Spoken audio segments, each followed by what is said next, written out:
Olá, eu sou Orlando Viana e esse é o nosso Fala Ema. No episódio de hoje, nós vamos discutir a relação entre filhos e pais autoritários. E para discutir um tema tão relevante como esse, nós convidamos a professora e doutora em psicologia, Sara Guerra. Olá, professora, seja muito bem-vinda. Olá, muito obrigada pela oportunidade, vai ser um prazer a gente fazer essa discussão aqui juntos. Professora, eu cresci e eu ouvia muito da minha mãe, quando eu falava, mãe, eu vou encontrar com os amigos, vou sair com amigos. E ela dizia assim, meu filho, amigo é pai e mãe, o resto é outra coisa.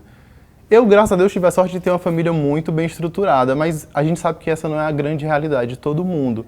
Então, eu queria, na primeira pergunta, entender, pai e mãe é sempre esse porto seguro mesmo que a gente escuta, ou não? Cada caso é um caso, como é que funciona isso? Antes de responder essa tua pergunta, a gente tem que entender essa função parental, sabe? Que qualquer pessoa ela pode exercer. Então, muitas vezes, a gente entender que os pais, eles são pessoas que vão cuidar, né? São cuidadores e tem uma relação de afeto e que aí tem um limiar entre esse afeto e esse controle. Então, quando a gente está na infância, esse controle ele é bem maior, né? Por quê? Porque existem relações externas que podem prejudicar, e existem violências, né, que podem prejudicar esse desenvolvimento, certo? Então, quando é na infância, geralmente os pais eles estão muito mais juntos. E aí a gente tende sempre a ter essa rede protetiva. Não só os pais, mas os professores, figuras, né, que são responsáveis, os avós. Então, estar mais próximo dessas pessoas, desses afetos, dessas relações de cuidado, levam a gente a desenvolver com muita saúde.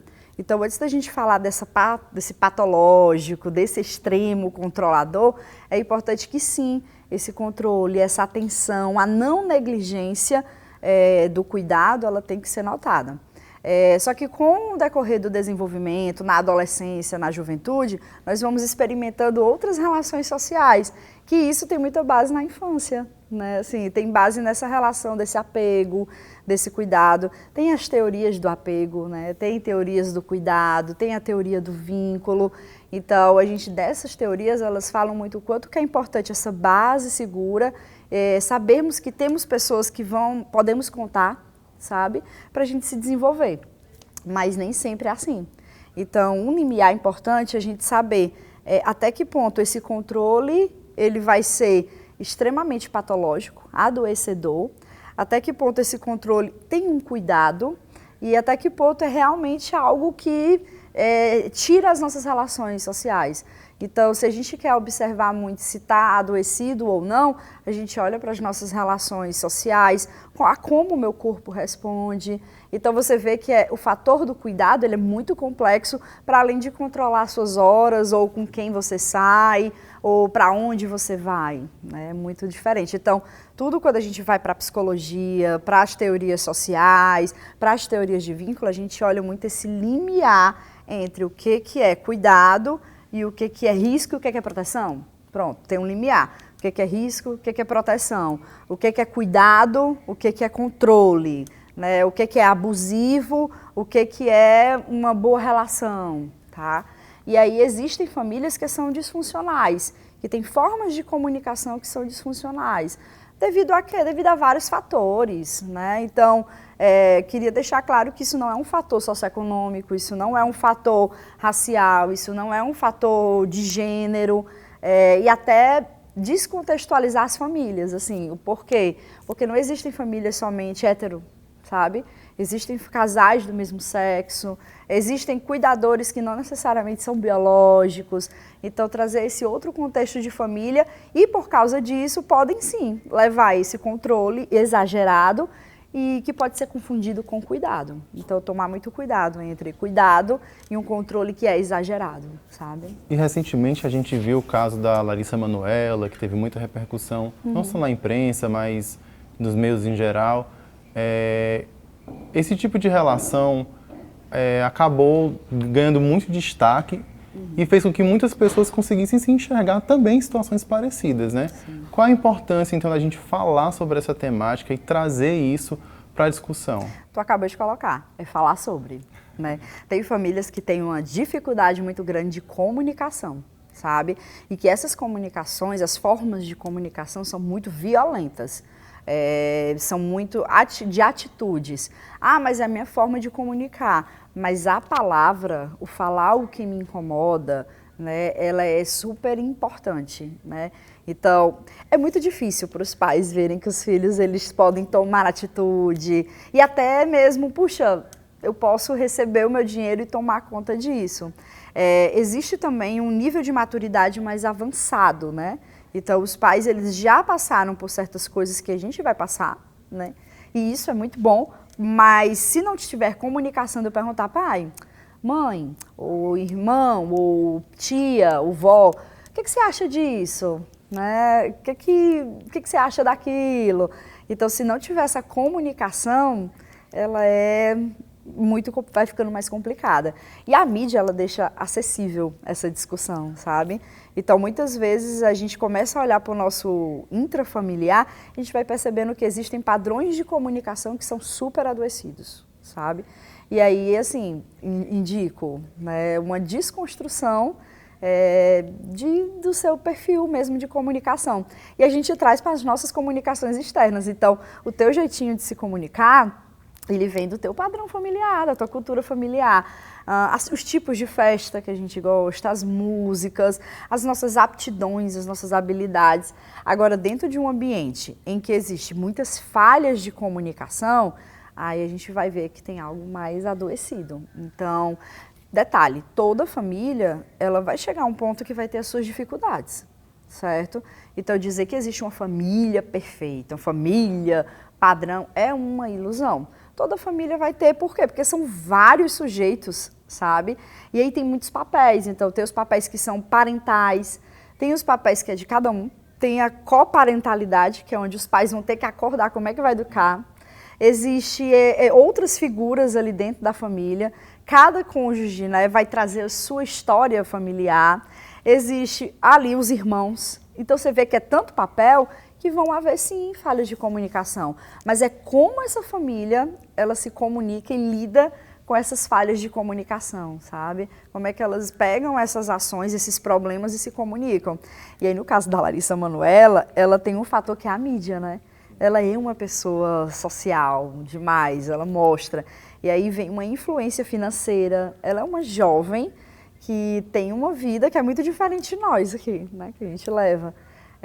E eu fico imaginando o peso financeiro de uma família que já tem muita dificuldade de se comunicar, e aí vem a pressão midiática, tu vê que vários fatores ali influenciam, né? Então é bem complexo, assim, é bem complexo mesmo. Soube deste caso, né? Acompanhei um pouquinho, não teve como não acompanhar, né? E aí sim é possível que os pais eles percam esse controle e aí devido às suas histórias, às suas dores, os seus traumas, eles não consigam se comunicar, e o que é muito possível, né? E é comum, viu, que isso aconteça.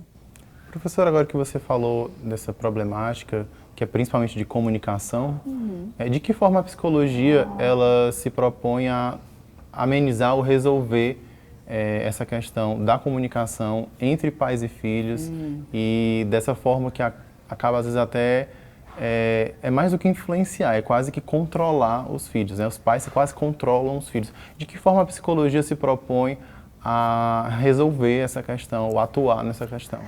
Primeiro, a gente tem a terapia individual, certo? Então, a gente indica, a gente passa para as pessoas, elas irem fazer. Não é um espaço somente para remediar, mas é um espaço de muito autoconhecimento, né? Eu falo isso pelo meu processo também. No meu processo terapêutico, eu acabo me empoderando e me controlando, lidando com as minhas vulnerabilidades. Então, a primeira indicação é esse espaço de terapia individual. Existem também os terapeutas de casal e família. Então, é muito comum, mais do que a gente imagina, que existam dilemas familiares que são levados para uma terapia que seja em grupo familiar. E é muito interessante porque vai trabalhar exatamente o que a gente está falando aqui, comunicação, sabe? Porque nem tudo que eu comunico pode ser bem-vindo, e aí eu evito de me comunicar. Então, às vezes, o terapeuta ele vai ali meio que mediar, tanto conjugalmente, porque a gente tem a terapia dos casais e tudo, mas também existe a terapia familiar. Uma outra sugestão, né, assim, outro ponto que tem tido muito, né, que a gente tem visto, são as oficinas de parentalidade. Né, oficinas de parentalidade.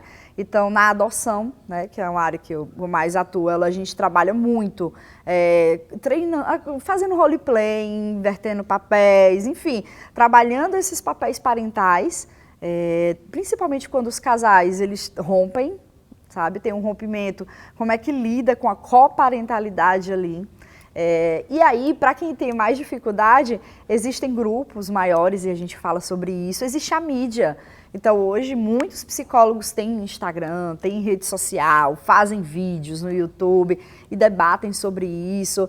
Então, nós aqui, né, pelo menos na Unifor, a gente tem feito muitos programas de extensão, trabalhos de extensão com os alunos, e aí tentando atuar realmente com a comunidade, com o social, fazendo propaganda, fazendo vídeos informativos, fazendo panfletagem, grupos de reflexão, sabe? Para trabalhar essa comunicação e melhorar essa comunicação e essa convivência familiar, sabe? Professora, eu queria até fazer um relato pessoal, na verdade. Eu estou na minha segunda graduação, que é a de jornalismo, mas eu já sou formado em Direito também aqui pela Universidade de Fortaleza. E eu demorei muito para me entender como jornalista, e eu acho que foi muito por uma questão de pressão familiar. Eu demorei muito para romper esse ciclo de achar que eu deveria ser o que os meus pais queriam que eu fosse. Que conselhos você dá para pessoas que estão nessa situação? Como elas vão conseguir encontrar e perceber que, nossa, eu estou passando por isso, eu estou vivendo algo que não é o que eu gostaria de viver, que sintomas ela vai ter, que questão, onde que vai afetar exatamente na vida dela para que ela consiga se enxergar e o que ela pode fazer para tentar dar uma mudança de vida? Quando a gente fala de autoconhecimento e autoestima, não é um processo muito fácil não, sabe? Mas primeiro notar quais as habilidades que eu tenho realmente, sabe? Eu entendo que tua família, por exemplo, eles não queriam que você fosse para um curso que você tivesse mais dificuldade, pelo menos tem um social aí, um macro, né, no sistema que diz assim, cara, jornalismo, psicologia, vai para cursos que são historicamente bem vistos, que nem é real. Às vezes não é mesmo, sabe? A maioria das pessoas, nas suas profissões, elas vão ter suas fragilidades, independente de qual for. Mas existe muito essa pressão financeira, mas mais do que só o financeiro, existe também o conhecer suas habilidades, né? Outra coisa, além do conhecer, do autoconhecimento e tudo, é se empoderar dessas habilidades, né? E saber fazer realmente o acompanhamento, para saber para onde é que eu vou, onde eu me sinto mais confortável, para trabalhar, para atuar. Mas também desmistificar esse papel de família, porque, infelizmente, a família pode ser um local, sim, que seja super abusivo, pode ser. Os níveis, os números de violência intrafamiliar são imensos, né? As pessoas elas têm muito esse mito de que a violência ela é extrafamiliar, que o maior índice de pessoas é ali na comunidade, é o medo da violência, mas a maioria das violências elas acontecem intrafamiliar. Então, sim, a família ela pode ser mais risco do que proteção. E aí tirar esses mitos, compartilhar isso que a gente está fazendo. Opa, então quer dizer que é real, eu não tenho que estar sempre aceitando o que os meus pais, né, o que a minha família diz, romper com isso e seguir um outro fluxo é muito difícil, né, porque tem muita culpa aí. Nós vivemos numa sociedade extremamente heteronormativa, que só é vinculada ao trabalho, ao esforço, glamoriza muito o sofrimento, né? Nossa, eu tenho que trabalhar até tal hora, e é tão adoecedor isso. Então, romper com a família é o centro de tudo.